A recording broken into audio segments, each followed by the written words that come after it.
my father decided to start a Sunday afternoon mystery trip. This left Penzance about 1:30 and got back about 6 o'clock, and the passengers didn't have a clue where it was going, as did the drivers sometime. Now, the first driver that drove the mystery wasn't the most experienced driver on the planet, and the first week out, the first Sunday with the mystery trip, he drove to Mullion Cove Hotel, which is a lovely hotel down the Lizard, overlooking the harbour. Beautiful, nice little tea room, and they all came back and they were delighted. The second week he didn't know what to do, so he went to Mullion Cove Hotel again, same place, same passengers, same mystery trip. Only this time he drove a different way in there, so they were all pleased. There was only a few of them, there was only about 8 or 10 passengers. The third week he was running out of ideas to get to Mullion Cove Hotel, so he stopped the bus, or the coach, and he told them about his life story, about his career in the army, which was only, I think, a few years, 2 or 3 years or something.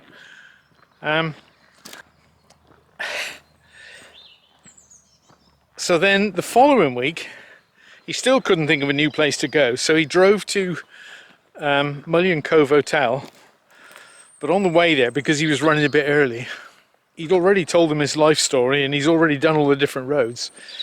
So all he done was he parked in a lay-by and stopped and had a fag and got back on the coach and drove them to Mullion Cove Hotel. So the following week I decided I'd take over, and I was much more experienced and knew a lot more places, so I started doing the mystery. And when I took it over, I think it was in May month, something like that. My first trip I carried 8 people. By the end of November that year I'd managed to get the loading up to 50, and by the following Easter the trip was so popular that we were carrying averaging 90 to 100 people every Sunday afternoon. Occasionally, when it was a really nice day, we would hit the really big numbers and we would get up around 130, 135 people, and we had 3 coaches out for that. It was a tremendously popular trip, and it was the backbone, the coaching backbone of the business, because everything came from that. And there was 2 regular drivers on it, which was me and Desmond. Desmond was a local farmer, pretty much retired from farming. Excellent coach driver when it came to dealing with people and places he did know. He was the best man, the best coach driver I've ever known on a microphone with passengers. He was just stunning. Between the 2 of us, this was a really successful trip.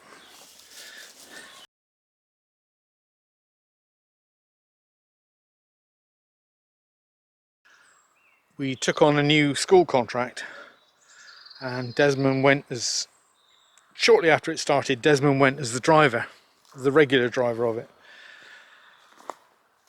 And we used to meet this chap one day who was an absolute prat. There's no other word for it. We get these people, these middle-class people that move into a country area, and because they buy a slightly more expensive house, it makes them the squire of the manor, and they own everything, and we must all bow and scrape to them.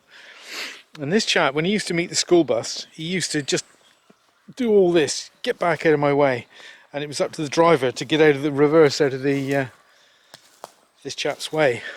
Well, when Desmond came on, he met his nemesis, I think that's the word. So he stopped and he was waving to Desmond, go back, I'm not moving. And Desmond just looked at him and said, go back yourself, I'm not moving. So then the chap angrily pulled up the handbrake, turned off the engine. So Desmond done the same with the coach, put on the handbrake, And then the chap reached over.